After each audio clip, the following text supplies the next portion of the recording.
इसी तरीके से मेरी प्यारी माँ और बहनों, अगर आप जन्नत में जाना चाहती हैं, बहुत ही सिंपल तरीका बता रहा हूं। एक औरत अगर जन्नत में जाना चाहती है, बहुत ही सिंपल तरीका बता रहा हूं, सिर्फ 4 काम एक औरत कर ले जन्नत में चली जाएगी। अल्लाह के नबी फरमाते हैं, इज़ा सल्लतिल मरअतु खम्सहा व सामत शहरहा व अताअत ज़ौजहा व अहसनत फरजहा।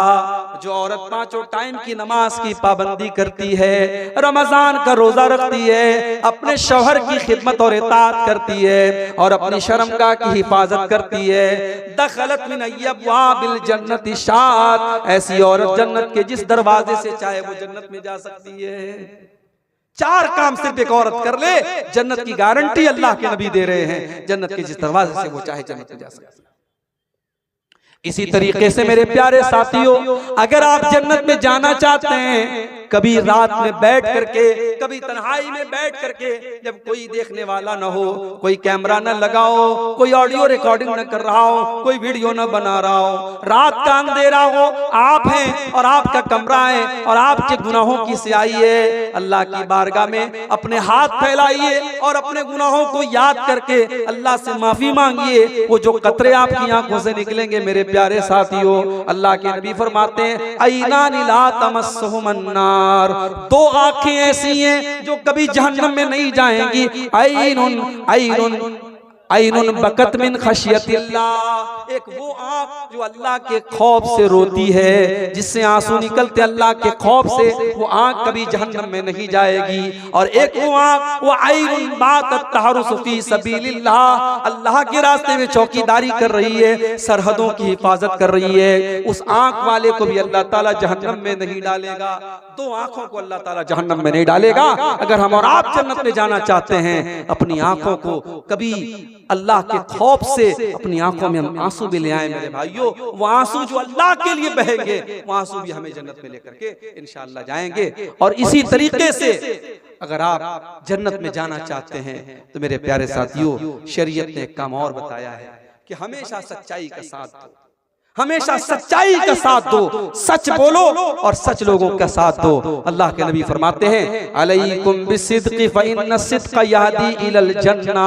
ऐ मेरी उम्मत के लोगों, हमेशा सच्चाई का साथ दो, क्योंकि सच्चाई जन्नत की तरफ लेकर के जाती है। व इय्याकुम वल कज़िब, और झूठ से हमेशा बचो, फ़इन्नल कज़िब यहदी इलन नार, क्योंकि झूठ आपको जहन्नम की तरफ लेकर के जाता है। सच्चाई का साथ दीजिए और सच्चों के साथ रहिए, इंशाअल्लाह ये रास्ता भी आपको जन्नत की तरफ लेके जाएगा। इसी तरीके से मेरे प्यारे साथियों, जन्नत में लेकर के जाने वाला एक और अमल हमें कुरान और सुन्नत के अंदर बताया गया। वो अमल ये है कि हम अल्लाह के नबी की इताअत करें, अल्लाह के नबी की पैरवी करें, अल्लाह के नबी के रास्ते पर चलें। आपकी इताअत करने वाला भी जन्नत में जाएगा। अल्लाह के नबी फरमाते हैं, कुल्लु उम्मती यदखुलूनल जन्नत इल्ला मन अबा।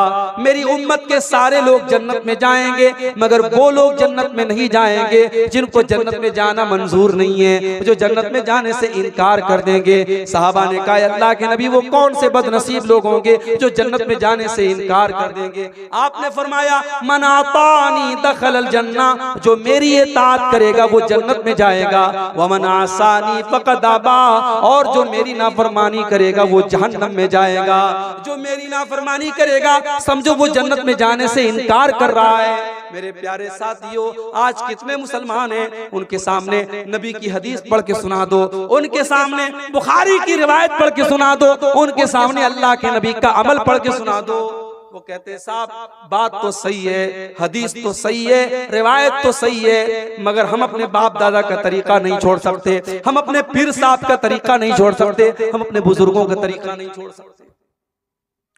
मन शहीदा ला इलाहा इल्लल्लाहु खालिसन मिन क़ल्बिही दखलल जन्ना। जो दिल की गहराई से ला इलाहा इल्लल्लाह का इकरार करेगा, जो दिल से ला इलाहा इल्लल्लाह पढ़ेगा, जो दिल से कलमे तौहीद का इकरार करेगा, जो दिल से हर तरीके के शिर्क को मिटा देगा, दखलल जन्ना, ऐसा इंसान जन्नत में दाखिल होगा। मगर आप क्या बोलेंगे? हमारे और आपके बीच में ऐसे लोग बैठे हैं जो नमाज में आते हैं तो कहते हैं, इय्याका नअबुदु व इय्याका नस्तईन। अय अल्लाह, हम तेरी ही इबादत करते हैं और तुझ ही से मदद मांगते हैं। और नमाज के बाहर कुश्ती लड़ने जाते हैं पहलवान के सामने, तो कहते या अली मुश्किल कुशा, अली को मुश्किल कुशा बना दिया। औलाद चाहिए तो किसी बाबा के मजार पे जाके औलाद का सवाल करते हैं। दौलत चाहिए तो किसी को गरीब नवाज का लक़ब दे देते हैं। मदद चाहिए तो किसी को गौसे आजम का लक़ब दे देते हैं, किसी को दाता बना लेते हैं, किसी को गंज बख्श बना लेते हैं। जो मकाम अल्लाह का है, जो दर्जा अल्लाह का है, वो गैरुल्लाह को दे देते हैं। और अगर आपको यकीन ना आता हो, हमारे यूपी में बहुत सारी मिसालें आपको मिल जाएंगी। बरेली में पागल खाना भी मशहूर है और बरेली में एक दरगाह भी है। आप जाएं और देखें, अपनी नजरों से, अपनी आंखों से देखें कि वहां क्या हो रहा है मेरे भाई। अजमेर चले जाएं आप, दिल्ली में निजामुद्दीन की दरगाह पे चले जाएं, करे गैर गर्भुत की पूजा तो काफिर, कवाकिब में माने करिश्मा तो काफिर, झुके आग पर पहरे सजदा तो काफिर, जो ठहराए बेटा खुदा का तो काफिर, मगर मोमिनों पर कुशादा है राहें, परस्तिश करे शौक से जिसकी चाहें, नबी को जो चाहें खुदा कर दिखाएं, इमामों का रुतबा नबी से बढ़ाएं, मज़ारों पे जा जा के नजरें चढ़ाएं, शहीदों से जा जा के मांगे दुआएं, न तौहीद में कुछ फर्क इससे आवे, न इस्लाम बिगड़े न ईमान जावे।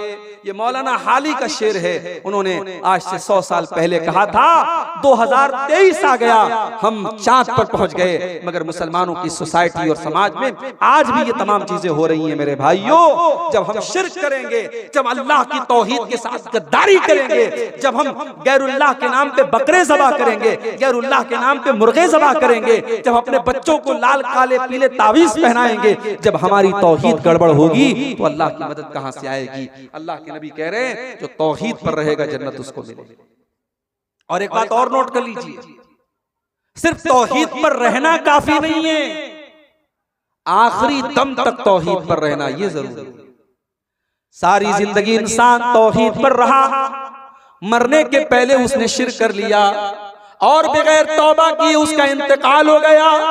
अब अल्लाह तबारक व तआला क्या उसकी सारी जिंदगी भर की नेकियां तो बर्बाद हो जाएंगी। इसलिए कि अल्लाह कुरान में कहता है वला तमूतुन्न इल्ला व अंतुम मुस्लिमून, ऐ मुसलमानों कान खोल करके सुन लो, तुम्हें मौत आए तो ईमान की हालत में आए, तुम्हें मौत आए तो तौहीद की हालत में आए, मरते दम तक तुम्हें तौहीद की हिफाजत करना है, ईमान पर खात्मा होना जरूरी है। अगर ईमान पर खात्मा न हुआ, अगर शिर्क के ऊपर तुम्हारा खात्मा हुआ तो तुम बर्बाद हो जाओगे। आप देख ले, अबू तालिब का नाम सुना है आपने? बोलो भाई, सुन रहे हो या सो गए? अबू तालिब कौन थे? नबी के चचा थे, नबी को पाला था, नबी का डिफेंस करते थे, नबी से मोहब्बत करते थे, सब था, ईमान नहीं लाए थे। अबू तालिब का आखिरी टाइम आया, अल्लाह के प्यारे नबी अपने चचा के पास जाते हैं, बुखारी के अल्फाज हैं और कहते हैं या अम्मी कुल ला इलाहा इल्लल्लाह, ऐ चचा जान आप कलमा पढ़ लीजिए, आप ला इलाहा इल्लल्लाह पढ़ लीजिए। ऐ चचा जान मैं गारंटी दे रहा हूँ अगर आप ये कलमा पढ़ करके दुनिया से जाएंगे, ऐ चचा मैं अल्लाह ताला के यहाँ इस कलमे के जरिए आपके लिए बहस करूंगा। मेरे चचा ने कलमा पढ़ा था, ऐ अल्लाह तू मेरे चचा को जन्नत में डाल दे। ऐ चचा बस आप कलमा पढ़ दीजिए।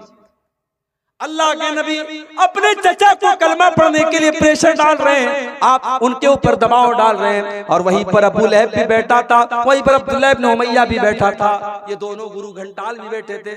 इन दोनों ने कहा खबरदार अबू तालिब, अपने बाप दादा का तरीका मत छोड़ना, बड़ा मुश्किल काम है।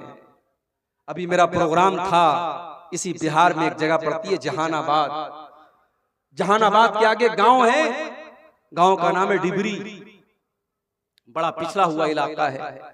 पिछले जुमा को मेरा प्रोग्राम था, गया मैं वहां बेचारे 2-4 लड़के अहले हदीस, आपके इलाके में 100% लोग अहले हदीस हैं, आप अल्लाह का शुक्र अदा करें, वरना इसी हिंदुस्तान में नहीं इसी बिहार में कितने ऐसे गांव हैं मेरे भाई जहां 2 आदमी 4 आदमी अहले हदीस है बेचारे, वो अगर कहीं सीने पर हाथ बांधे तो उनको मारा जाता है, किसी मस्जिद में जाकर के वो आमीन जोर से बोलते उनको निकाल दिया जाता है। वो बेचारे मजबूर है, उनके बच्चे अपने बाप के अहले हदीस होने के बावजूद और कुरान और हदीस पर चलने वाला होने के बावजूद उनके बच्चे माहौल न मिलने की वजह से और समाज न मिलने की वजह से बच्चे दूसरे रास्ते पर चले जाते हैं।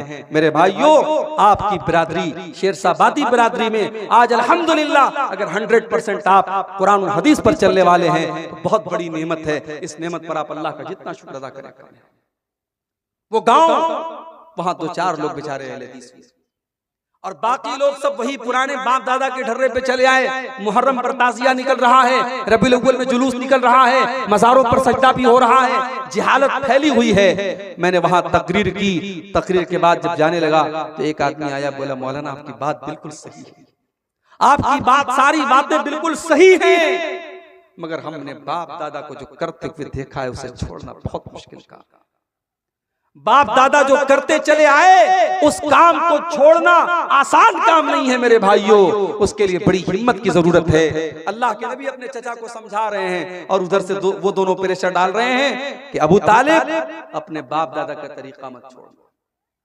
बुखारी के अल्फाज हैं, अबू तालिब का इंतकाल हो गया, अबू तालिब को मौत आ गई और आखिरी टाइम अबू तालिब की जुबान पर यही लफ्ज था, अला मिल्लति अब्दुल मुत्तलिब, मैं अपने बाप अब्दुल मुत्तलिब के मजहब पर दुनिया से जा रहा हूँ। अबू तालिब कलमा नहीं पढ़ पाए, अबू तालिब तौहीद को कबूल नहीं कर पाए। नतीजा क्या निकला? अल्लाह के नबी फरमाते हैं मेरे चचा अबू तालिब को भी जहन्नम में डाला जाएगा। हाँ, उन्होंने मुझे पाला था, मेरी मदद की थी, मेरा डिफेंस किया था, उनके अजाब में कुछ हल्कापन किया जाएगा, उनके अजाब में कुछ कंसेशन किया जाएगा, उनके अजाब को कुछ घटा दिया जाएगा, मगर जहन्नम में मेरे चचा को भी डाला जाएगा। मेरे भाइयों, पता ये चला कि अल्लाह ताला के यहाँ ये नहीं देखा जाएगा आपका बाप कौन था, आपका चाचा कौन था, आपका भतीजा कौन था। अल्लाह ताला के आपकी तौहीद देखी जाएगी, अल्लाह ताला के आपका ईमान देखा जाएगा। इसीलिए अल्लाह के नबी फरमाते हैं मन बत्ता बिही अमलुहु लम युसरे बिही नसबुहु, अगर कोई इंसान अपने अमल में पीछे है और नसब में बहुत आगे है, बहुत ऊंचे खानदान का है, अल्लाह को इससे कोई मतलब नहीं है। आपका अमल कैसा है, आपका किरदार कैसा है और आपका अकीदा कैसा है, अल्लाह के यहाँ ये देखा जाएगा। तो पहली चीज जो हमें जन्नत में लेके जाने वाली है मेरे भाइयों, वो तौहीद है। इसीलिए अल्लाह के नबी फरमाते हैं मन कान आखिरु कलामिही ला इलाहा इल्लल्लाह दखलल जन्ना, मरने के पहले जो ला इलाहा इल्लल्लाह कह के गया है, जो तौहीद पर दुनिया से गया है, जो ला इलाहा इल्लल्लाह पर दुनिया से गया है, दखलल जन्ना, वो जन्नत में दाखिल होगा। ये पहली चीज होगी। दूसरी चीज जन्नत में लेकर के जाने वाली दूसरी चीज क्या है?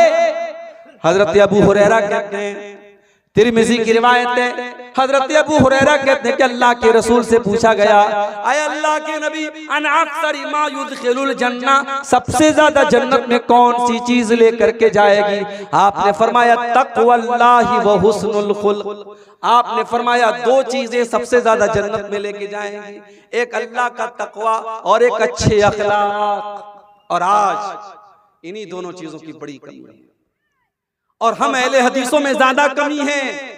शैतान हमारे अकीदे को कमजोर करने में शैतान बहुत मजबूर है। शैतान हमारे अकीदे को तो नहीं खराब कर पा रहा है, शैतान ने हमारे अखलाक को खराब कर दिया और शैतान ने हमारे तकवा को बर्बाद कर दिया। आज 20 साल के जवान को ले लें आप और 70 साल के बूढ़े को ले लें, आज सोशल मीडिया के इस दौर में, मोबाइल के इस दौर में और इंटरनेट के इस दौर में अगर सबसे ज्यादा कोई चीज मुतासिर हुई है मेरे भाइयों तो वो तकवा है। आज फेसबुक पर आप माशाअल्लाह दीनदारी की बातें करते हैं, अच्छी बातें करते हैं, आप फेसबुक पर आप कोई गंदी बातें नहीं शेयर करते हैं, मगर आप जब फेसबुक चलाने लगते हैं, फेसबुक पर वो जो वीडियोस आते हैं, छोटे छोटे रील्स जिनको कहा जाता है, अब रील आई, अब आप देखने लगे, उसमें गाना बजाना भी आने लगा, उसमें सीरियल भी आने लगा, उसमें बेहुदा बातें भी आने लगी। आलिम भी देख रहा है, जाहिल भी देख रहा है, 20 साल का नौजवान भी देख रहा है, 70 साल का बूढ़ा भी देख रहा है। मेरे भाइयों, आज अगर सबसे ज्यादा किसी चीज की कमी है तो अल्लाह के तकवा की कमी है और अल्लाह के डर की कमी है। आज अल्लाह के नबी की ये हदीस हमें बता रही है, ये दो चीजें अपने अंदर हम पैदा कर लें, बेहतरीन अखलाक अपने अंदर पैदा कर लें और तकवा पैदा कर लें। अखलाक का मामला भी हमारा बहुत कमजोर है। हमें से बहुत सारे लोग माशाअल्लाह नमाजी हैं, चेहरे पर दाढ़ी है, बहुत दुनिया के एतबार से परहेजगार हैं, मगर जब बोलते हैं, जब बात करते हैं तो ऐसा लगता है जैसे पत्थर मार रहे हैं। न बात करने की तमीज है, न बोलने की तमीज है, ना उनकी बीवी के साथ उनका किरदार अच्छा है, ना माँ के साथ सुलूक अच्छा है, ना बाप के साथ सुलूक अच्छा है। वो समझते हैं बस पांचों टाइम के नमाजी, हम बहुत बड़े मुत्तकी हो गए। नहीं मेरे भाई, आपका अखलाक कैसा है, आपका व्यवहार कैसा है, माँ के लिए आप कैसे हैं, बाप के लिए आप कैसे हैं, औलाद के लिए कैसे हैं, भाइयों के लिए कैसे हैं, पड़ोसियों के लिए कैसे हैं। अल्लाह के नबी फरमाते हैं कि कयामत के दिन अल्लाह के यहाँ तराजू के ऊपर, मीज़ान के ऊपर सबसे भारी अगर कोई चीज होगी तो इंसान के बेहतरीन अखलाक होंगे। अखलाक से कीमती और अखलाक से वजनदार कोई चीज नहीं होगी। इसीलिए अल्लाह के नबी से जब पूछा गया कि दो चीजें जो सबसे ज्यादा जन्नत में लेके जाने वाली वो क्या है, तो आपने फरमाया तक़वल्लाहि व हुस्नुल खुल्क, एक अल्लाह ताला का डर और दूसरी चीज बेहतरीन अखलाक। फिर पूछा गया अल्लाह के नबी सबसे ज्यादा जहन्नम में लेकर के जाने वाली कौन सी चीज है, सबसे ज्यादा लोग जहन्नम में क्यों जाएंगे? आपने फरमाया अल फम वल फर्ज, एक जुबान की वजह से बहुत ज्यादा जहन्नम में जाएंगे। जुबान से झूठ बोलेंगे, गीबत करेंगे, चुगली करेंगे, बहुतान लगाएंगे, जुबान की वजह से जहन्नम में ज्यादा जाएंगे। वल फर्जु, और शर्मगाह की वजह से भी ज्यादा जाएंगे। जिना करेंगे, बदकारी करेंगे, लवातत करेंगे, शर्मगाह से मुताल्लिक जितने गुनाह है वो गुनाह भी इंसान को जहन्नम में लेकर के जाएंगे। तो जन्नत में लेकर के जाने वाली ये दूसरी चीज है, अल्लाह का डर और बेहतरीन अखलाक। और आगे बढ़िए, जन्नत में लेकर के जाने वाली तीसरी चीज, मेरे प्यारे साथियों, अगर आप जन्नत में जाना चाहते हैं तो एक बड़ा आसान सा काम बता रहा हूं। अगर अल्लाह ने आपको पैसे से नवाजा है, अगर अल्लाह ने आपको दौलत से नवाजा है, अगर हो सके तो किसी यतीम की परवरिश अपने जिम्मे ले लीजिए, किसी यतीम बच्चे को पाल लीजिए। अल्लाह के नबी फरमाते हैं अना वकाफिलुल यतीम कहातैन, आपने अपनी दोनों उंगलियों से इशारा करके फरमाया कि यतीम की परवरिश करने वाला, यतीम को पालने वाला और यतीम की जिम्मेदारी कबूल करने वाला जन्नत में मोहम्मद रसूलुल्लाह के साथ रहेगा। इतना साथ रहेगा, आपने दोनों उंगलियों से इशारा करके फरमाया कि जैसे ये दोनों उंगलियां एक दूसरे से जुड़ी हुई हैं, एक दूसरे से मिली हुई हैं, यतीम को पालने वाला मेरे साथ जन्नत में इस तरीके से रहेगा। यतीम का बड़ा हक है मेरे भाई। समाज में अगर कोई यतीम बच्चा है, हो सके तो उसकी परवरिश अपने जिम्मे लो, नहीं कर सकते उसकी पढ़ाई का खर्च अपने जिम्मे ले लो।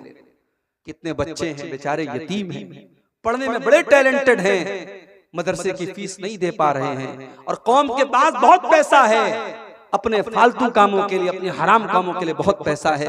मेरे भाइयों, किसी अच्छे मदरसे में जाओ, पता लगाओ कोई टैलेंटेड लड़का हो, किसी गरीब फैमिली से बिलोंग करता हो। अगर यतीम हो तो बहुत सोने पे सुहागा है। यतीम बच्चा है, मदरसे वालों से कहो मौलाना इस बच्चे की जो भी फीस है साल भर की मैं अपने जिम्मे ले लेता हूँ, ये काम कर लो। चलो पूरी परवरिश नहीं कर सकते, पढ़ाई उसकी अपने जिम्मे ले लो। वो लड़का कल आलिम बनेगा, कल हाफिज बनेगा, दीन का दाई बनेगा, दीन का मुबल्लिग बनेगा, तकरीरें करेगा, खुतबे देगा, किताबें लिखेगा, जो भी इल्म फैलाएगा उसका सवाब आपको मेरे भाइयों मिलता रहेगा। ये भी सदका जारिया की एक शक्ल है। अल्लाह के नबी ने फरमाया कि यतीम की परवरिश। तीन चीजें हो गई। नंबर 4, जन्नत में लेकर के जाने वाली चौथी चीज, ये भी बहुत आसान काम है, बस 2 काम आपको करना है। ये हदीस सुना देता हूं। अल्लाह के नबी के एक साहबी हैं, उनका नाम है हानी रज़ी अल्लाह ताला अन्हु। हानी कहते हैं मैं अल्लाह के रसूल के पास गया, मैंने कहा अय अल्लाह के नबी मुझे कोई ऐसा अमल बता दीजिए मायूजिबुल जन्नह, जो जन्नत को वाजिब कर दे। कोई ऐसा काम बता दीजिए कि अगर मैं वो काम करूं तो जन्नत मेरे लिए वाजिब हो जाए, मैं हर हाल में जन्नत में चला जाऊं। अल्लाह के नबी ने फरमाया अलैका बिहुस्निल कलाम व बज़लित ताम, ऐ मेरे सहाबी तू 2 काम कर ले, तू जन्नत में चला जाएगा। पहला काम तू ये कर ले, हुस्निल कलाम, जब तू कलाम करे, जब तू बातचीत करे, जब तू गुफ्तगू करे, जब किसी से कोई बात कहे तो तेरी बात का अंदाज अच्छा हो, तेरी बात मीठी हो, तेरा अंदाज मीठा हो, तेरी आवाज में, तेरी बातचीत में मिठास हो, तू कड़े लहजे में बात न करे, तेरी आवाज अच्छी हो, तेरी बातचीत अच्छी हो। आवाज का मतलब ये नहीं कि इंसान अपनी आवाज बदल दे, जो नेचुरल आवाज वो आवाज में बात करे, लेकिन बात उसकी सही हो, मीठी बात हो, अच्छे अंदाज में लोगों से बात करे, बदतमीजी से बात ना करे। और दूसरी चीज क्या है, वह बज़्लित्ताम, लोगों को खाना खिलाओ। अब लोगों को खाना खिलाओ में गरीब भी आ गए, रिश्तेदार भी आ गए, मेहमान भी आ गए। आज तो हालात ये हो गए मेरे भाई, घर में मेहमान आता है, शौहर बेचारा घर में आके बीवी से सिर्फ इतना कहता, दो लोग आए हैं, थोड़ा खाना ज्यादा बना दो। बीवी की पेशानी पर बल पड़ जाता है। तुमने मुझसे पूछा था तुम लेके क्यों चले आए?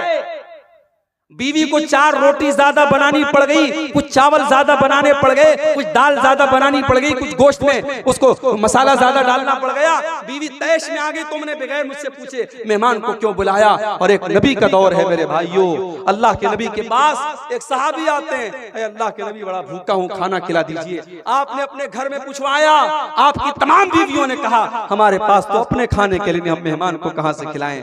आपने सहाबा से फरमाया कि मेरे सहाबा, कौन मेरे मेहमान को आज रात खाना खिलाएगा? हजरत अबू तलहा रज़ी अल्लाह ताला अन्हु खड़े हुए, ऐ अल्लाह के नबी, मैं आपके मेहमान को खाना खिलाऊंगा। अभी बीवी से पूछा भी नहीं है, अभी पता भी नहीं लगाया घर में आटा बचा है कि नहीं बचा है, चावल बचा है कि नहीं बचा है, गोश्त की बोटी बची है कि नहीं बची है, कुछ नहीं पूछा। अल्लाह के नबी से वादा कर लिया, ऐ अल्लाह के नबी, आपका मेहमान मेरा मेहमान है, मैं आपके मेहमान को खाना खिलाऊंगा। मेहमान का हाथ पकड़ा, घर गए, दरवाजा खटखटाया, बीवी ने दरवाजा खोला, कहा है मेरी बीवी, मेहमान को लेके आया हूँ, जल्दी से खाना निकाल दे। बीवी ने कहा अंदर आइए। बीवी किनारे लेके गई, बोली है मेरे सरताज, आज तो इतना खाना है कि अगर बच्चे खाएंगे तो हम नहीं खा सकते, हम खाएंगे तो बच्चे नहीं खा सकते, वो खाना तो हमारे बराबर कभी खाना नहीं है। आप तो मेहमान को लेके चले आए, अब बताइए क्या करें? कहा एक काम करो, बच्चों को सुला दो, बच्चों को सुला दो, और मैं मेहमान को घर में लेके आता हूं, खाना प्लेट में ले आओ, और मेरे सामने भी खाली प्लेट रहेगा, और जैसे ही खाने का टाइम आएगा चिराग की बत्ती बुझा देना। मेहमान को ऐसा लगेगा मैं भी खाना खा रहा हूं, मेहमान का पेट भर जाए, हम दोनों मियां बीवी बाद में कभी खा लेंगे, भूखे रह लेंगे, कोई मसला नहीं।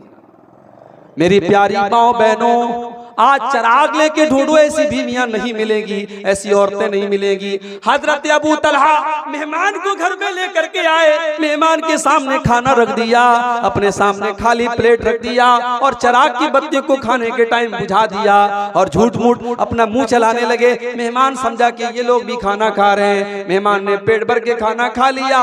सुबह हुई, अबू तलहा अल्लाह के नबी के पास आते हैं। अल्लाह के नबी कहते हैं, अय अबू तलहा, तुमने और तुम्हारी बीवी ने जो काम किया है, मुझे अल्लाह ताला ने वो काम बता दिया है, और अल्लाह ताला तुम दोनों मियां बीवी के इस अमल से बहुत खुश हुआ है। ओ लोगों, सहाबा के दौर में इतनी दौलत तो नहीं थी, इतने बड़े बड़े मकानात तो नहीं थे, उनके पास बड़ी बड़ी गाड़ियां तो नहीं थी, मगर सहाबा के दिल बहुत बड़े थे। ओ लोगों, अपने दिल को थोड़ा बड़ा कर दो। अगर तुम्हारे कुछ रिश्तेदार आकर के तुम्हारे घर में खाना खा लें, कुछ मेहमान तुम्हारे घर में आके खाना खा लें, इसमें कोई हर्ज की बात नहीं है। अल्लाह के नबी फरमाते हैं ये 2 काम जन्नत में लेकर के जाने वाला है। अलैका बिहुस्निल कलामी व बज़्लित ताम, अपनी गुफ्तगू को अच्छा कर लो और खाना खिलाया करो। ये 2 काम ऐसा है जिसकी वजह से तुमको जन्नत मिलेगी। और आगे बढ़िए, जन्नत में लेकर के जाने वाला एक और काम है, जब दुनिया बिस्तर पे सो रही हो, या रात में कुछ मनचले किस्म के नौजवान मोबाइल पर किसी के साथ बातचीत में मगन हो, चैटिंग में मगन हो, या कुछ लड़के रात में बैठ करके फिल्में देख रहे हो, रात के उस आखिरी पहर में अगर अल्लाह का कोई बंदा उठ करके तहज्जुद की नमाज पढ़ता है, क़ियामुल लैल करता है और रात की नमाज पढ़ता है, तो ये नमाज भी इंसान को जन्नत में लेकर के जाती है। अल्लाह ने ऐसे लोगों का तज़किरा करते हुए सूरह सजदा के अंदर फरमाया, ततजाफा जुनूबुहुम अनिल मज़ाजि'i यदऊना रब्बहुम खौफन व तमा। मेरे नेक बंदे तो वो हैं, मेरे मुत्तकी बंदे तो वो हैं, मेरे डरने वाले, अल्लाह से डरने वाले बंदे तो वो हैं। जब रात में दुनिया वाले आराम से बिस्तरों पर सोते रहते हैं, वो बिस्तरों से अलग होकर अल्लाह की बारगाह में खड़े होकर के, लेट करके अल्लाह की बारगाह में सजदे कर करके अल्लाह को याद किया करते हैं। व मिम्मा रज़क़नाहुम युनफ़िक़ून, और हमने जो रोजी दी उसमें से वो खर्च भी करते हैं। तहज्जुद की नमाज ये भी इंसान को जन्नत में लेकर के जाती है मेरे भाई। इसीलिए अल्लाह के रसूल जब मदीना पहुंचे, आपने मदीना पहुंचने के बाद सबसे पहला पैगाम जो लोगों को दिया था वो क्या दिया था? अय्युहन्नास अफ्शुस सलाम वातिमुत ताम वसिलुल अरहाम वसल्लु बिल्लैलि वन्नासु नियाम तदखुलुल जन्नत बिसलाम। ओ लोगों, 4 काम कर लो तुम जन्नत में चले जाओगे। अफ्शुस सलाम, सलाम को फैलाओ, सलाम को बढ़ाओ, सलाम को फैलाओ, ज्यादा से ज्यादा एक दूसरे को सलाम किया करो, सलाम फैलाओ। और दूसरा काम वातिमुत ताम, खाना खिलाया करो, मेहमान को, गरीबों को, रिश्तेदारों को खूब खाना खिलाया करो। वसिलुल अरहाम, और रिश्तों को जोड़ा करो। वसल्लु बिल्लैलि वन्नासु नियाम, और जब रातों में लोग बिस्तर पे सो रहे हो उस टाइम तहज्जुद की नमाज पढ़ा करो, उस टाइम क़ियामुल लैल किया करो। और लोगों, इतना काम अगर तुम कर लोगे तदखुलुल जन्नत बिसलाम, तो बड़े आराम से जन्नत में चले जाओगे। जन्नत में लेकर के जाने वाला एक और काम। 5 टाइम की नमाज फर्ज है, 5 टाइम की पढ़ना है, मगर 2 नमाजें उसमें खास तौर से ऐसी हैं जो आम तौर से हमारी और आपकी छूट जाती है। एक है फजर की नमाज, जो रात में हम सोते हैं तो छूट जाती है, और दूसरी असर की नमाज, दोपहर में आराम करते तो छूट जाती है।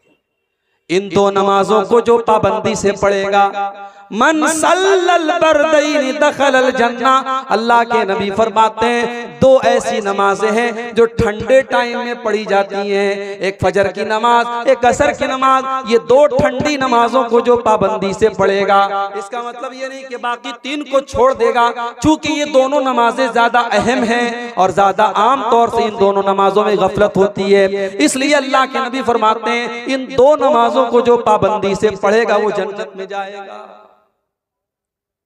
अभी 2 दिन पहले मैं सफर में था, मोबाइल मेरा डिस्चार्ज हो गया। और आप लोग तो समझते हैं कि मौलाना साहब तो साहब फ्लाइट से आते होंगे, फ्लाइट से जाते होंगे, एसी से आते होंगे, एसी से जाते होंगे। कभी कभी मौलाना साहब लोगों को भी कैसा कैसा सफर करना पड़ता है, हम आपको बता नहीं सकते।